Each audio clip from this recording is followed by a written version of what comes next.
What up, nerds? My name is Leslie Smith. Welcome back to the Nerdy Narrative. It is Saturday. I am back with another Short Fiction Saturday. I still don't know what to call this, but I'm going with Short Fiction Saturday until we can come up with a better name. The reason why I say we need to come up with a better name is because, once again, I have a piece of nonfiction that I'm going to talk about, so calling it Short Fiction Saturday doesn't fit, does it? Guys, help me. Down in the comments below, I need some suggestions for what I can call this little series about short stories and essays, because I read fiction and nonfiction. The first week I threw one of these up, it was all fiction, so I was like, oh, Short Fiction Saturday, that's cute. Doesn't work. Alright, let's talk about the short stories and essays that I read this last week. So the first one I want to talk to you guys about is 1855 by Jacob Stephen Moore. This short story of his can be found on godless.com. I will put a link in the description box down below. I want to say I paid 50 cents for it. This story was the perfect story to get me back in my routine and get me excited about reading my short story every day. When I was talking to the author about it, telling him how good it was, he told me it's one of the stories that is going to be included in his new collection coming out next year called Nightfall and Other Dangers. I want to say that collection is going to come out in January. I might be wrong, but it is the first part of next year. This story is a part of it, and if this is the caliber of story that's going to be in that collection, I am all over it. All over it. I cannot wait to read that collection, and as soon as I do, you guys are going to hear all about it. But 1855, what is this story about? Well, as usual, there's not a whole lot you can say about a short story to sum it up that doesn't spoil it. But what I will tell you is it is told in an epistolary format. It's a letter from one friend to another friend about an orphan child that has come to the orphanage that he works at. And the orphan boy is named Luca, and this is his story of how he came to be an orphan. And he does something in the orphanage that was a little odd and scared the sisters. They bring in a priest to talk to the boy. We get his story and the reason behind this action that he took that scared everybody and creeped him out. So good. Loved it. And then I also got back into Stephen King's Skeleton Crew. I got a little bit behind the read-along, so I'm playing catch up. So I read 2 stories. The first one is called The Monkey. Every time I come across a story like this, I just think to myself, is there anybody who can write perpetual dread and suspense like Stephen King? Oh my gosh. This is a story about a toy, a monkey. We meet this monkey when Hal and his family return to his aunt's house after her death. They're going through her things, and one of Hal's sons finds this monkey. And when Hal's son shows this monkey to Hal, it just sets in motion a whole chain of events that start from when Hal was a child, and oh my gosh, it was just so good. I was hanging on to every single page. Absolutely loved it. It doesn't rank up there with The Mist, but it is firmly in second place for a favorite of this collection. And then the next story that I read was Cain Rose Up, which is a story about Kurt Garish, a young man in college, and it's finals week. This story is one of those times that Stephen King doesn't give you all of the information. We just get a brief look in at a couple of conversations, some observations,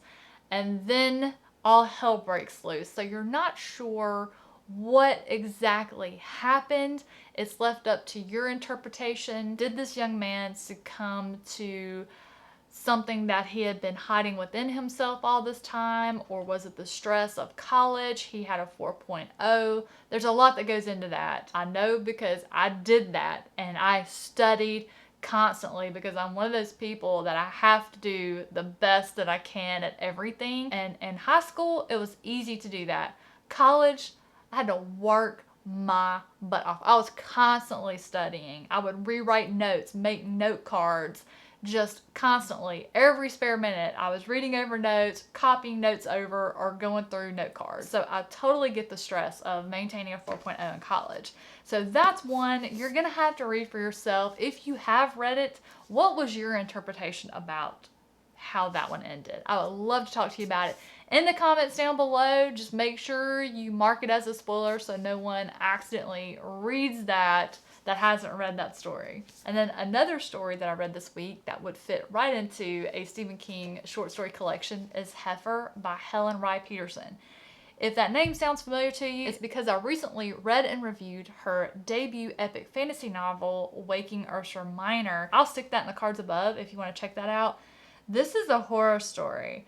I am somebody that loves milk. Absolutely love milk. And if you'll notice looking at the cover here, this is the shape of a woman's body, but it's a glass bottle full of milk. What the author does here is shines a light on practices commonly found in the dairy industry. What the author did was she humanized those cows. And how she did that is she wrote this story about the dairy industry, but instead of cows, it's women. It's very well written, and the light it shines on the dairy industry is horrifying, and it will definitely make you do your research. All right, Zora. Y'all know there's going to be some Zora Neale Hurston happening somewhere on this channel every week. This week, I read another one of her nonfiction essays from You Don't Know Us Negroes called Conversions and Visions, and how important visions were and what they signified. Most of the time when you heard about a vision, it was in conjunction with the call to preach, and it always happened in threes. And we got several different accounts from different people about those three calls, what they did when they ignored the first two, and how they finally gave in to the call in the third one. It was so interesting hearing all of their different life stories. And this essay just really showed how Zora took her skills as an author and combined that with her job as an anthropologist. And she just melded those together, which is just absolutely fascinating. So I'm looking forward into continuing to learn more from her in that one. And then the final story that I read this week is Chrysalis by Richard Thomas from his Tribulations collection. Oh, it was so good. It was so good. And I love Richard Thomas because his stories are never just stories. I always say when it comes to Richard Thomas, that story is not over just because you close the book. And this time, I wasn't thinking about it because I was trying to imagine how it continued forward or just interpreting it. I was so surprised with how it ended. He is just an author that always keeps me on my toes. He is so unpredictable. He never does what I expect. It just makes it so much fun to read his work. I never knew the truth of what was going on. Like, was this gonna happen? Was it not gonna happen? John and his family are now living in a farmhouse that used to belong to John's parents, and it's remote. They're out there. There is a town nearby because that's where they get their provisions. But John is convinced that they're about to have a really, really, really bad winter. He goes about preparing for it, but he's not telling anybody. I mean, he's not even sure himself. He's not a farmer. He's a CPA. But he sees this particular caterpillar colored in a way that when he looks at an almanac, this almanac says it means you're going to have a really bad winter. So he's trying to prepare for this without really telling anybody. I don't know if he just doesn't want to be wrong or if he's feeling guilty because of all of the money that he's spending collecting all of the things that they would need to store up for a harsh winter. While he kind of doubts himself and he's not sure, he's also can't help but preparing for it for him and his family. And the things he does is just, it's a fantastic story. I loved the ending. The ending was just perfect. Some of you might go, that wasn't even really an ending. Oh, but it was. I loved it. I love Richard Thomas. I can't get enough of him. If you have not read his Spontaneous Human Combustion collection, that's his newest one that came out earlier this year.